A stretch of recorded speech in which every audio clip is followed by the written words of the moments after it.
The final two categories of exploitative strategies that fall under this general but nondescript rubric of fake news are disinformation and propaganda.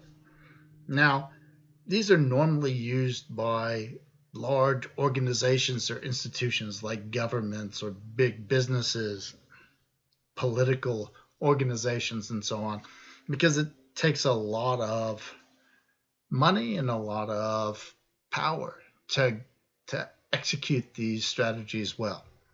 However, with the rise of social media platforms, individuals can engage in these activities either recruited as willing or unwilling participants in a larger organization scheme or just for their own purposes. Normally, propaganda and disinformation are talked about in the same breath. They aren't considered to be different things by many people, but in fact, I think they do differ, and they differ specifically in their intents. What is the goal?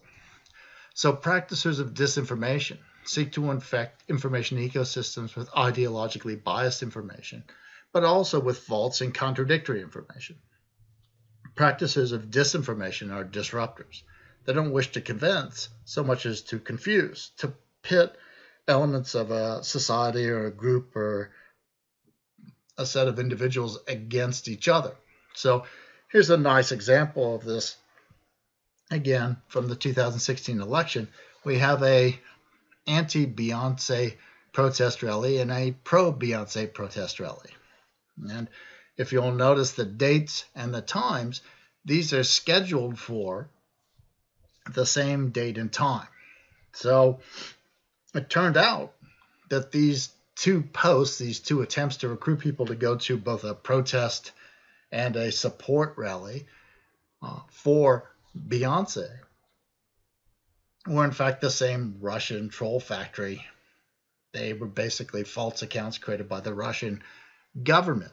And the idea here is, basically to try and get a whole bunch of people who are inclined to disagree with each other to meet at the same place at the same time, to create confusion, to create conflict, to divide people, to disrupt so that people don't know who to trust or what to believe. People feel like they're pitted against each other. They work against each other as though they were enemies instead of against a common enemy.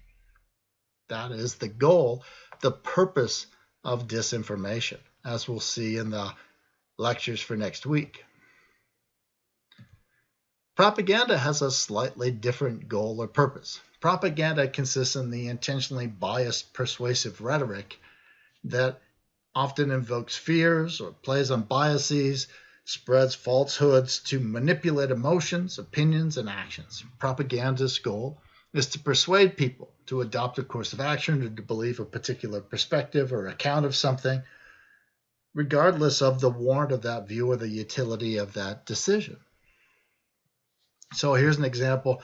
This is from RT.com.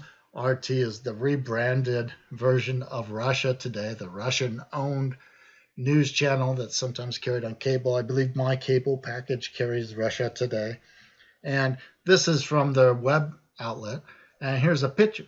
The former president of the United States, Barack Obama, and the former president of Iran. And there's this contraposition here, this sort of suggestion, right? Who poses the greatest threat?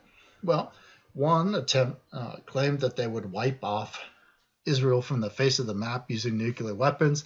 The other actively sought to get nuclear fissible material pulled out of circulation so that it couldn't be used to create weapons of mass destruction, the latter being, of course, Barack Obama. And I, in fact, went to an art show, quote unquote, when I visited St. Petersburg. And in that art show, there was all this anti-American propaganda. Barack Obama riding on a little donkey next to Vladimir Putin riding on a bear, this kind of poster, right? This sort of propaganda intended to portray, in this case, Americans as threatening, as bad, as someone who claims they want to start a nuclear war. So we've seen that the varieties of this so-called ubiquitous and undifferentiated thing, fake news, are in fact quite different.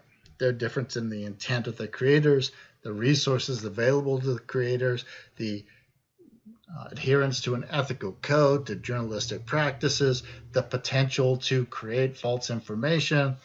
All of these things are important to be considered when considering a claim that something is fake news. Fake news is really itself a fake moniker. It's not something that is a single thing that is the indication of something that is necessarily even false. And so when we consume information on information ecosystem, we have to be aware of these different exploitive strategies and be aware of the risk that each of them brings.